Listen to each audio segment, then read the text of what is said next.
Good morning friends, आपका स्वागत है आपके अपने यूट्यूब चैनल पर। आई होप आप सब लोग अच्छे होंगे, एकदम मस्त होंगे। आज 28 सितंबर करंट अफेयर्स की क्लास होने वाली है। डेली करंट अफेयर्स की क्लास है ये हमारी। आप किसी एग्ज़ाम की प्रिपरेशन कर रहे हैं, हमारी वीडियो आपके लिए हेल्पफुल रहने वाली है। हम जो भी क्वेश्चंस लाते हैं बहुत ही इंपॉर्टेंट होते हैं करंट अफेयर्स के, डेली करंट अफेयर्स के। आप किसी भी एग्ज़ाम्स की प्रिपरेशन कर रहे हो तो एक बार वीडियो को ज़रूर देखा करिए और वीडियो को लास्ट तक देखा करिए। प्रत्येक क्वेश्चंस इम्पोर्टेंट है, कोई भी क्वेश्चंस किसी भी एग्जाम में आ सकता है। तो ज़्यादा देर न करते हुए वीडियो को शुरू करते हैं अपने मोटिवेशनल कोट से। आज का हमारा मोटिवेशनल कोट्स, लाइफ में जो भी होता है वो किसी वजह से होता है। या तो वो आपको कुछ बना कर जाता है या फिर सिखा कर जाता है। तो लाइफ में जो भी होता है वो किसी न किसी वजह से होता है, या तो वो आपको कुछ बना कर जाता है या फिर कुछ सिखा कर जाता है। तो इसलिए किसी भी चीज़ से निराश ना हो, ये आज का हमारा मोटिवेशनल कोट्स रहा। आइए चलते हैं हमारी क्लास का। आज का करंट अफेयर्स 2022 28 सितंबर की हमारी क्लास है, डेली करंट अफेयर्स। आज की क्लास का हमारा पहला क्वेश्चन आपके सामने स्क्रीन पर है। क्वेश्चन नंबर फर्स्ट क्या कहता है? Mini Ratan company RailTel corporation of India limited के नए अध्यक्ष और प्रबंधक निदेशक सीएमडी कौन बने हैं? तो mini Ratan company RailTel corporation of India के जो नए प्रबंधक निदेशक बने हैं वो कौन बने हैं? तो इसका जो आंसर देने का प्रयास करेंगे तो इसका जो राइट ऑप्शन हो जाएगा, बी ऑप्शन इसका राइट हो जाएगा। संजय कुमार इसके नए सीएमडी बने हैं। Mini Ratna company RailTel corporation of India के नए सीएमडी संजय कुमार बने हैं। इससे रिलेटेड पॉइंट्स देख लेते हैं। Sanjay Kumar RailTel corporation of India limited के नए अध्यक्ष और प्रबंध निदेशक सीएमडी बने हैं। इन्होंने पुनीत चावला का स्थान लिया है। इनसे पहले जो सीएमडी थे वो पुनीत चावला थे। RailTel corporation of India limited भारतीय रेल मंत्रालय के स्वामित्व में है। जो रेलटेल है वो भारतीय रेल मंत्रालय के स्वामित्व में, मतलब इनके देख रेख में है। जो इसकी स्थापना हुई थी रेलटेल की, वो सितंबर 2000 में हुई थी। इसका जो मुख्यालय है वो गुरुग्राम हरियाणा में है, जिसे गुड़गांव भी बोल देते हैं। गुरुग्राम हरियाणा में इसका मुख्यालय है। आगे चलते हैं, पिछली टॉप 5 राष्ट्रीय नियुक्ति देख लेते हैं।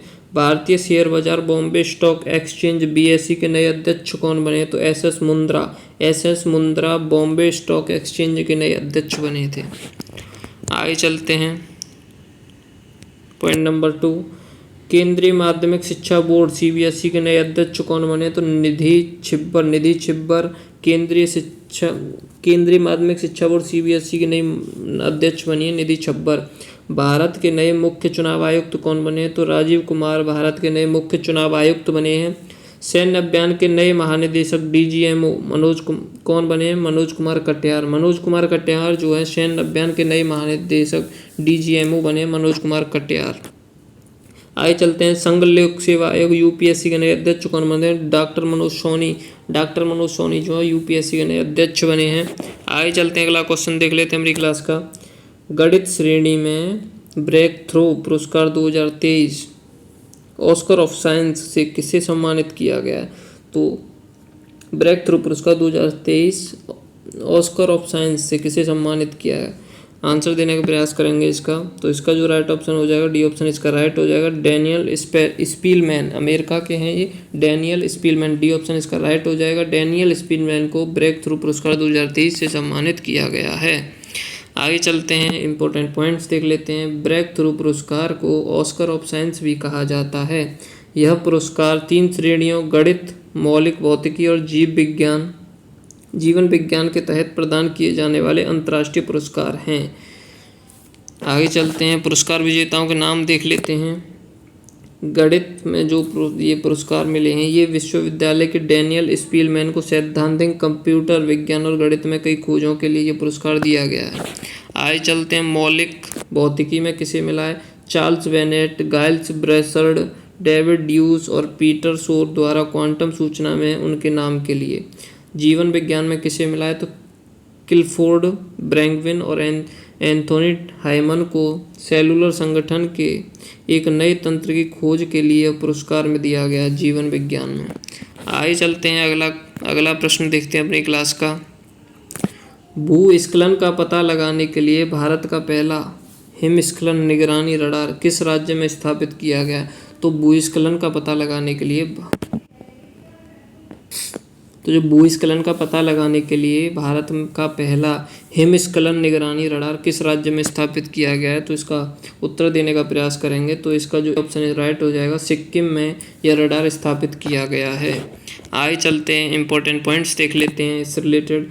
हिमस्खलन निगरानी रडार को भारतीय सेना तथा रक्षा भू सूचना विभाग और अनुसंधान प्रतिष्ठान DGRE द्वारा उत्तरी सिक्किम में 15,000 फीट की ऊंचाई पर स्थापित किया गया है। इसे 15,000 फीट की ऊंचाई पर स्थापित किया गया है। यह रडार 3 सेकंड के भीतर हिमस्खलन का पता लगाने की क्षमता रखता है, जिससे कि अत्यधिक ऊंचाई वाले क्षेत्रों में सैनिकों और नागरिकों के साथ साथ वाहनों को बचाने में मदद मिलेगी। यह रडार 3 सेकंड के भीतर हिमस्खलन का पता लगाने की क्षमता रखता है। तो ये रडार जो है बहुत ही अच्छा है। इसे स्थापित किया गया है 90,000 किलोमीटर ऊपर, 15,000 फीट ऊपर। पिछले टॉप 5 भारत में पहला देख लेते हैं। पॉइंट नंबर 1, सरकारी स्कूलों में बच्चों को मिड डे मील के साथ नाश्ता देने वाला भारत का पहला राज्य कौन सा बना है? तो तमिलनाडु जो है सरकारी स्कूल के बच्चों को मिड डे मील के साथ नाश्ता देने वाला भारत का पहला राज्य बन गया है। भारत के पहले मोटे अनाज से संचालित होने वाले greenfield grain based ethanol plant का उद्घाटन कहाँ हुआ है? तो पूर्णिया बिहार में इसका उद्घाटन किया गया है। आगे चलते हैं पॉइंट नंबर 3 देखते हैं अपनी क्लास का। भारत के पहले सामुदायिक रेडियो स्टेशन दूधबाड़ी का उद्घाटन किस राज्य में किया गया? तो गुजरात राज्य में इसका उद्घाटन किया गया है। आगे चलते हैं पॉइंट नंबर 4, हर गांव में पुस्तकालय वाला भारत का पहला जिला कौन सा बना है? तो जामताड़ा झारखंड में हर गांव में पुस्तकालय है। ये पहला जिला बन गया है भारत का, जामताड़ा, ये झारखंड का जिला है। आगे चलते हैं पॉइंट नंबर 5, भारत की पहली कार्बन न्यूट्रल वाली पंचायत कौन सी बनी है? तो पल्ली, जम्मू कश्मीर की है, जम्मू कश्मीर में है पल्ली, भारत की पहली कार्बन न्यूट्रल वाली पंचायत बन गई है। आगे चलते हैं अगला प्रश्न अपनी क्लास का। अखिल भारतीय आयुर्विज्ञान संस्थान एम्स नई दिल्ली के नए निदेशक कौन बने हैं? तो नई दिल्ली एम्स के जो निदेशक बने हैं वो कौन बने हैं? आंसर देने का प्रयास करेंगे, doctor M Srinivas. B option इसका राइट हो जाएगा। डॉक्टर M श्रीनिवास जो है दिल्ली एम्स के नए निदेशक बने हैं। आगे चलते हैं, इससे रिलेटेड पॉइंट्स देख लेते हैं। डॉक्टर M श्रीनिवास अखिल भारतीय आयुर्विज्ञान संस्थान एम्स नई दिल्ली के नए निदेशक बने हैं। इन्होंने डॉक्टर रणदीप गुलेरिया का स्थान लिया है। तो इनसे जो पहले थे वो डॉक्टर रणदीप गुलेरिया थे। आगे चलते हैं, एम्स से रिलेटेड पॉइंट्स देख लेते हैं। एम्स की जो फुल फॉर्म होती है all India institute of medical science. AIIMS की ये फुल फॉर्म होती है all India institute of medical science. अखिल भारतीय आयुर्विज्ञान संस्थान, स्थापना इसकी 1956 में की गई थी। इसका मुख्यालय नई दिल्ली में है। एम्स का जो मुख्यालय वो नई दिल्ली में, इसकी स्थापना 1956 में की गई थी। आगे चलते हैं, अगला क्वेश्चन अपनी क्लास का। वैश्विक वित्तीय केंद्र सूचकांक GFCI 32 के 32वें संस्करण में दुनिया के सबसे पसंदीदा वित्तीय केंद्र के रूप में कौन सा शहर लगातार चौथी बार शीर्ष स्थान पर रहा है? तो सबसे पसंदीदा वित्तीय केंद्र के रूप में कौन सा शहर लगातार चौथी बार शीर्ष रहा है? तो इसका जो राइट ऑप्शन हो जाएगा वो बी ऑप्शन राइट हो जाएगा। न्यूयॉर्क जो है सबसे पसंदीदा शहर रहा है, लगातार चौथी बार शीर्ष स्थान पर रहा है। आगे चलते हैं, इससे रिलेटेड पॉइंट्स देख लेते हैं। वैश्विक वित्तीय केंद्र सूचकांक दुनिया भर के प्रमुख वित्तीय केंद्रों की प्रतिस्पर्धात्मक की तुलना करता है। यह वित्तीय केंद्रों को ऑनलाइन प्रश्नावली और विश्व बैंक, आर्थिक सहयोग और विकास संगठन OECD तथा इकोनॉमिस्ट इंटेलिजेंस यूनिट जैसे संगठनों से 100 से अधिक सूचकांकों के आधार पर रैंक किया जाता है। आगे चलते हैं, इस सूचकांक में नई दिल्ली और मुंबई क्रमशः 68वें और 70वें स्थान पर हैं। इस सूचकांक में मुंबई और दिल्ली क्रमशः 68 और 70वें स्थान पर हैं। दिल्ली एंड मुंबई, मतलब दिल्ली जो 68वें और मुंबई 70वें स्थान पर है। सूचकांक में शीर्ष 3 शहर देख लेते हैं कौन कौन से। न्यूयॉर्क पहले पे है, लंदन दूसरे पे, सिंगापुर तीसरे नंबर पे। तो सबसे पहले पे न्यूयॉर्क शहर है।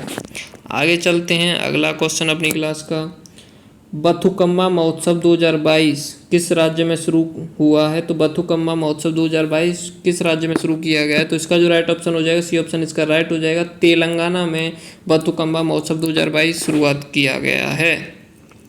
इससे रिलेटेड पॉइंट्स देख लेते हैं। बथुकम्मा महोत्सव तेलंगाना का एक राजकीय त्यौहार है जहां महिलाएं बथुकम्मा नामक फूलों के बड़े ढेर बनाकर प्रकृति का सम्मान करती हैं। बथुकम्मा का अर्थ है जीवन की देवी। बथुकम्मा का अर्थ है जीवन की देवी।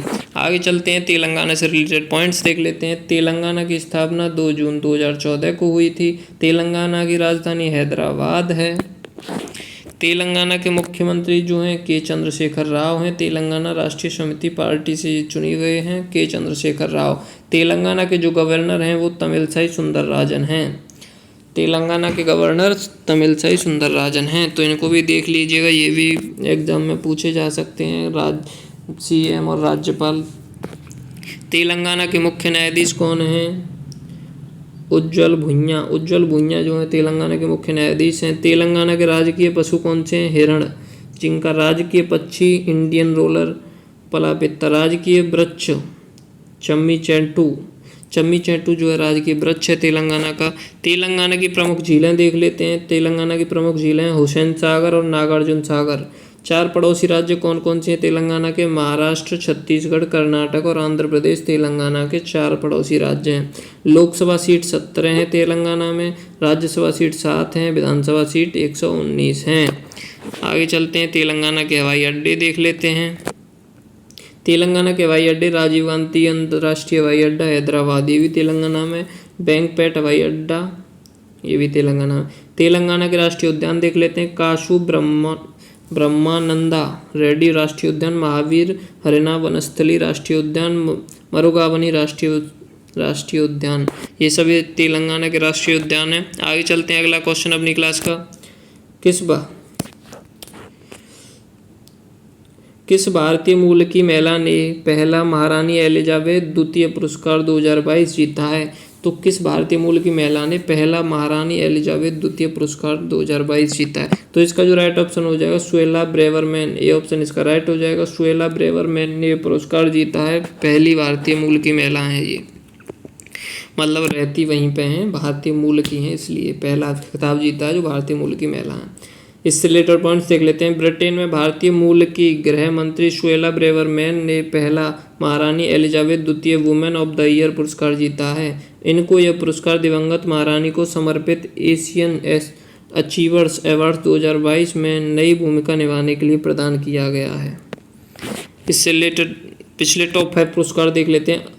अंतर्राष्ट्रीय साहसी महिला पुरस्कार रिजवान हासन को मिला था। प्रतिष्ठित बोल्ट्जमान पदक से सम्मानित होने वाली पहले भारतीय दीपक धर थे। जेनेसिस प्राइज अल्बर्ट वोल्रा को मिला था। उर्दू भाषा के लिए साहित्य अकादमी पुरस्कार किसे मिला था? चंद्रभान ख्याल को मिला था। युवा गणितज्ञों के लिए रामानुजन पुरस्कार किसे मिला था? नीना गुप्ता को यह पुरस्कार मिला था। आगे चलते हैं, अगला क्वेश्चन देख लेते हैं अपनी क्लास का। ओरिएंटल और दक्षिण एशियाई अध्ययन के लिए भारत विद्या नामक ऑनलाइन शिक्षण मंच को किसने लॉन्च किया है? तो ओरिएंटल और दक्षिण एशियाई अध्ययन के लिए भारतीय विद्या नामक ऑनलाइन शिक्षण मंच को किसने लॉन्च किया है? तो इसका जो राइट ऑप्शन हो जाएगा निर्मला सीतारमण, केंद्रीय वित्त मंत्री ने इस मंच को लॉन्च किया है, शिक्षण मंच को।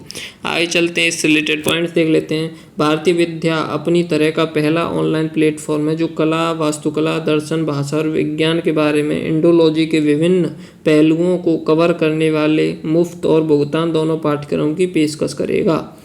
भारत विद्या को Bhandarkar oriental research institute BORI द्वारा डिजाइन और विकसित किया गया है।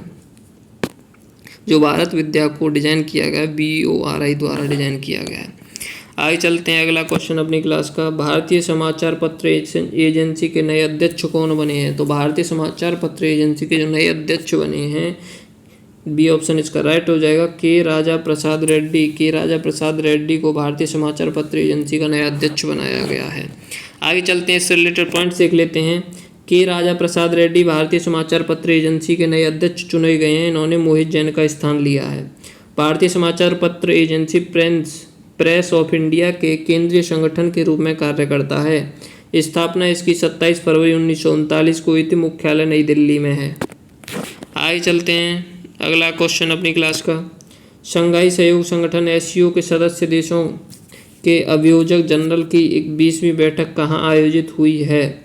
तो शंघाई सहयोग संगठन एससीओ की 20वीं बैठक कहाँ आयोजित की गई है? तो इसका जो राइट ऑप्शन हो जाएगा अस्ताना कजाकिस्तान। सी ऑप्शन इसका राइट हो जाएगा। अस्ताना कजाकिस्तान में शंघाई सहयोग संगठन एससीओ की 20वीं बैठक आयोजित हुई है।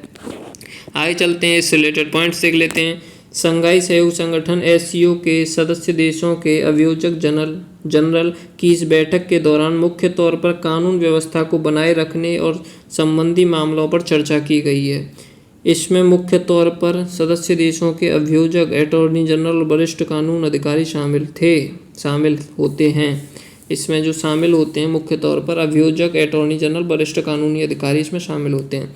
अभियोजक जनरल की 21वीं बैठक में भारत का नेतृत्व देश के सॉलिसिटर जनरल तुषार मेहता ने किया। तो भारत की तरफ से जो नेतृत्व किया वो देश के सॉलिसिटर जनरल जो हैं तुषार मेहता जी ने इसकी नेतृत्व किया था भारत की तरफ से 20वीं बैठक का।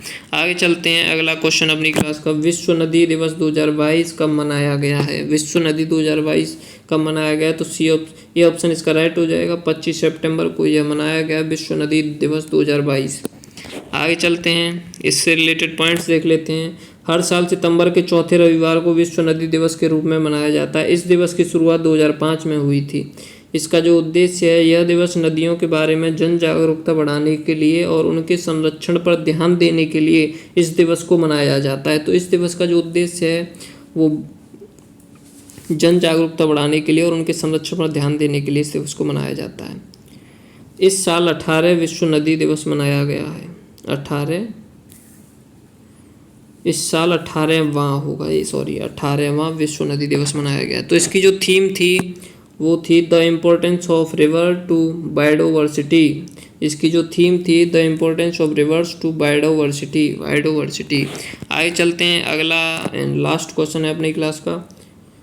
रुपया व्यापार के लिए आरबीआई की मंजूरी पाने वाला पहला ऋणदाता बैंक कौन सा बना है? रुपया व्यापार के लिए आरबीआई की मंजूरी पाने वाला पहला ऋणदाता बैंक कौन सा बना है? तो इसका जो राइट ऑप्शन हो जाएगा वो हो जाएगा सी ऑप्शन इसका राइट हो जाएगा। यूको बैंक जो है आरबीआई की मंजूरी पाने वाला पहला ऋणदाता बैंक बन गया है। इससे रिलेटेड पॉइंट्स देख लेते हैं। सार्वजनिक क्षेत्र के ऋणदाता यूको बैंक को भारतीय रुपये में व्यापार निपटान के लिए रूस के गजप्रॉम बैंक के साथ एक विशेष वोस्ट्रो खाता खोलने के लिए भारतीय रिजर्व बैंक आरबीआई की मंजूरी मिल गई है। यूसीओ बैंक की स्थापना जो हुई थी 6 जनवरी 1943 को हुई थी। इसका जो मुख्यालय कोलकाता में है। एमडी एंड सीईओ जो हैं इसके सोमा शंकर प्रसाद हैं। इसकी जो टैग लाइन है वो है ऑनर्स योर ट्रस्ट इसकी टैग लाइन है। तो यूसीओ की जो फुल फॉर्म है वो आपने देख ली होगी। यूसीओ बैंक है ये। यूसीओ बैंक की स्थापना 6 जनवरी 1943 को हुई थी। इसका जो मुख्यालय है वो कोलकाता में है। तो ये आज की हमारी वीडियो का लास्ट क्वेश्चन था। कैसा लगा आपको हमारी वीडियो? प्लीज़ कमेंट के माध्यम से मुझे ज़रूर बताया करें। एंड आप हमारे चैनल पर पहली बार आएँ तो प्लीज़ चैनल को सब्सक्राइब कर लीजिए ऐसे ही मज़ेदार वीडियोज़ के लिए। आपको बहुत ही मज़ा आता होगा, हमारी वीडियो को बोर होके नहीं देखते होंगे, अच्छे से एंजॉय करते हुए देखते होंगे।